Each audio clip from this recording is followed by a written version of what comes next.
Assalamualaikum warahmatullahi wabarakatuh. Hai biologi, apa kabar kalian semua? Semoga kalian selalu dalam keadaan sehat dan tetap semangat. Di video kali ini saya, Atta Darajatul Oya, dan rekan-rekan saya yaitu diantaranya ada Fairuz Zaimara, Ira Nur Aziza, Muhammad Ruli Sandi, Nur Falihah, dan Cindy Octavia. Pada kesempatan kali ini kita akan mempresentasikan tentang kesehatan reproduksi remaja.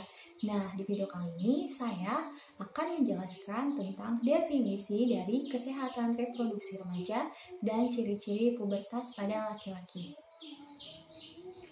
Kesehatan reproduksi remaja itu dapat diartikan sebagai kondisi sehat yang menyangkut sistem fungsi dan proses reproduksi yang dimiliki oleh remaja.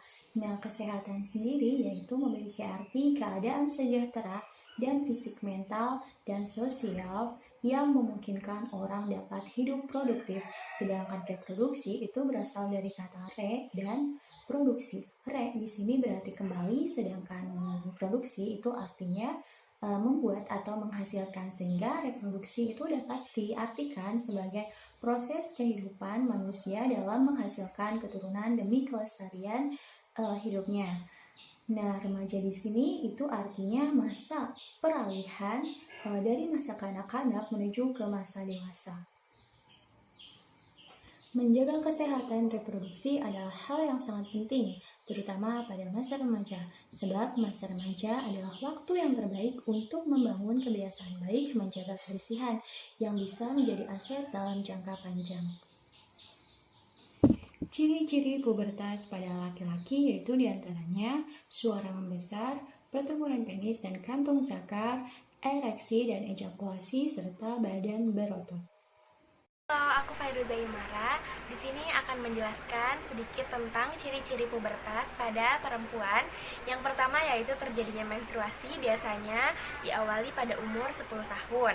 Yang kedua yaitu tumbuhnya payudara yang mulai membesar. Yang ketiga yaitu munculnya jerawat pada wajah. Yang keempat yaitu tumbuh kumis tipis pada perempuan biasanya. Yang kelima yaitu tumbuhnya rambut halus pada orang. Yang keenam yaitu lebih sering mulai berkeringat. Yang ketujuh mulai keputihan. Yang kedelapan tinggi badan terus meningkat.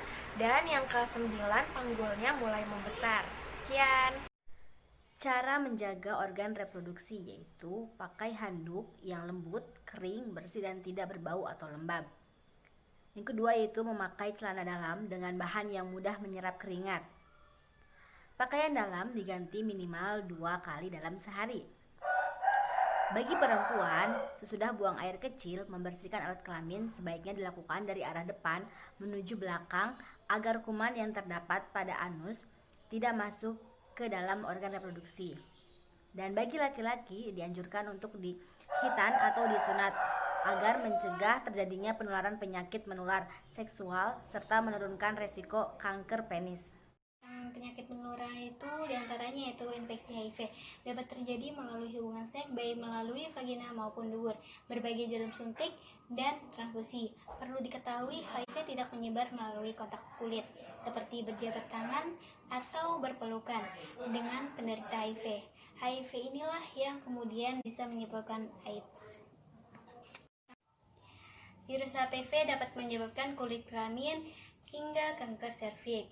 Pada perempuan, gejala kanker serviks stadium awal seringkali tidak khas bahkan tak bergejala. Penularan HPV terjadi melalui kontak langsung atau melakukan hubungan seksual dengan penderita. Jika tidak diatasi, maka komplikasi bisa menyebabkan kanker serviks, kanker lidah, maupun kanker tenggorokan. Bismillahirrahmanirrahim. Tanpa salam, saya Muhammad Ruli Sandi. Saya di sini akan menjelaskan beberapa macam-macam tentang penyakit menular seksual. Yaitu ada sifilis. Sifilis ini sendiri disebabkan oleh bakteri Treponema pallidum yang menimbulkan luka pada alat kelamin atau mulut. Melalui luka inilah penularan akan terjadi. Jika tidak diatasi dengan segera, sifilis ini bisa memberikan dampak komplikasi yang serius. ada berbagai cara yang bisa menyebabkan penularan sifilis, mulai dari gemar berganti-ganti pasangan dan melakukan kontak seksual melalui vagina maupun oral, termasuk penularan dari jarum suntik dari penderita sifilis ke orang lain. Kemudian ada penyakit chlamydia. Penyakit ini salah satu penyakit infeksi menular seksual lain. Yang perlu diwaspadai adalah chlamydia. Penyakit ini disebabkan oleh bakteri Chlamydia trachomatis. Jika bakteri didapati pada pria, maka akan menyerang saluran keluar urin di penis. Sedangkan pada perempuan, chlamydia bisa menyebabkan atau menyerang area leher rahim. Penularan dapat terjadi dari luka pada area kelamin. Seperti itu. Oke, selanjutnya akan dilanjutkan oleh Cindy.